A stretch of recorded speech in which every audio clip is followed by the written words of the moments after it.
شیطان بعض لوگوں کے ذہنوں میں یہ وسوسہ ڈالتا ہے کہ میں تو دین کے قریب ہو رہا ہوں، اللہ کے قریب ہو رہا ہوں، اور مجھ پر آزمائشیں کیوں آ رہی ہیں؟ سنو سبحان اللہ، اللہ کے حبیب علیہ الصلوۃ والسلام کی کیا شان ہے۔ اعلیٰ حضرت ایسے ہی نہیں کہتے کہ میں نثار تیرے کلام پر، ملی یوں تو کس کو زبان نہیں، وہ سخن ہے جس میں سخن نہ ہو، وہ بیان ہے جس کا بیان نہیں۔ میرے آقا نے کم و بیش 1450 سال پہلے یہ مسئلہ سالو کر دیا۔ حضرت سیدنا سعد بن ابو وقاص رضی اللہ تعالیٰ عنہ فرماتے ہیں کہ میں نے عرض کی یا رسول اللہ صلی اللہ تعالیٰ علیہ وسلم، سب سے زیادہ مصیبتیں کن لوگوں پر آئیں؟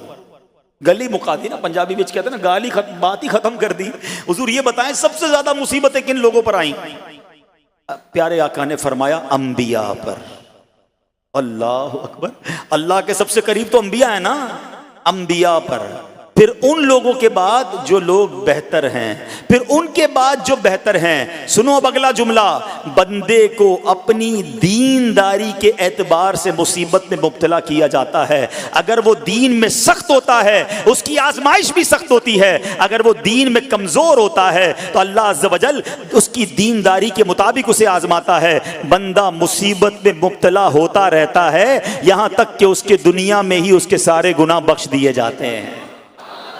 گویا اللہ کی یہ رحمت ہے کہ بندہ بڑا نیک ہو رہا ہے، رب چاہتا ہے کہ اس بندے پر آزمائش بھیجوں، میرا نیک بندہ صبر کرے، اس کے گناہ معاف ہو جائیں اور میرے پاس آئے تو اس کو جنت میں داخل کر دوں۔ اللہ اکبر۔ اے پیارے اسلامی بھائیو، یاد رکھنا، اب جو میں نے ایک سوال قائم کیا تھا نا کہ یار میں تو دین کے قریب، میں تو اللہ کے قریب ہونے کی کوشش کر رہا ہوں اور ایک کے بعد ایک آزمائش آ رہی ہے، یہ کیا ہے؟ اب ایک اور حدیث سن لو، سبحان اللہ۔ حضرت سیدنا انس رضی اللہ تعالیٰ عنہ سے روایت ہے، سرکار والا تبار، ہم بے قصوں کے مددگار، شفیع روز شمار، دو عالم کے مالک و مختار صلی اللہ تعالی علیہ وآلہ وسلم نے فرمایا، جب اللہ عز و جل کسی بندے سے محبت فرماتا ہے، سننا ذرا غور سے، اللہ عز و جل جب اپنے کسی بندے سے محبت فرماتا ہے یا اسے اپنا دوست بنانے کا ارادہ فرماتا ہے تو اس پر آزمائشوں کی بارش فرما دیتا ہے۔ اللہ کریم اس پر محبت بھی فرما رہا ہے اور آزمائشیں بھی بھیج رہا ہے۔ دوست پر آزمائشیں کون بھیجتا ہے؟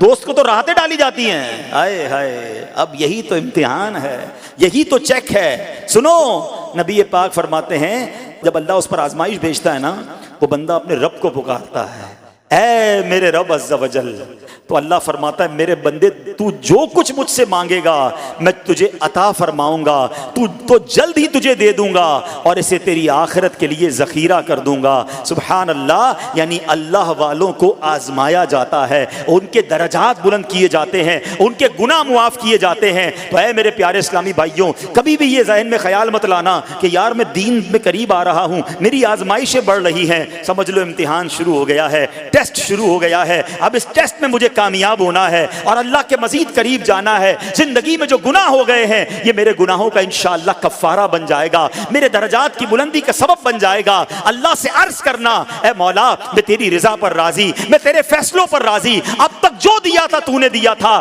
یہ سب کچھ تیرا ہے، اے رب جب تو واپس لے گا میں اس پر راضی۔ جب یہ ثابت قدمی نصیب ہو گئی پھر دیکھو غیب کے خزانوں سے کیسا آپ کے دل پر سکینہ اترے گا، پھر کیسا آپ پر رحمتوں کا نزول ہوگا۔ تو اے میرے پیارے اسلامی بھائیوں، مصیبتیں آ چکی اور آنے بھی والی ہیں، پہلے ذہنی طور پر تیار رہنا، مگر صبر کرنا۔ یہ چند دنوں کی، چند گھنٹوں کی، چند لمحوں کی مصیبت ہے مگر یہ تمہارے درجات کو بلند کر دے گی۔ رب کریم صبر کرنے والوں کو پسند فرماتا ہے۔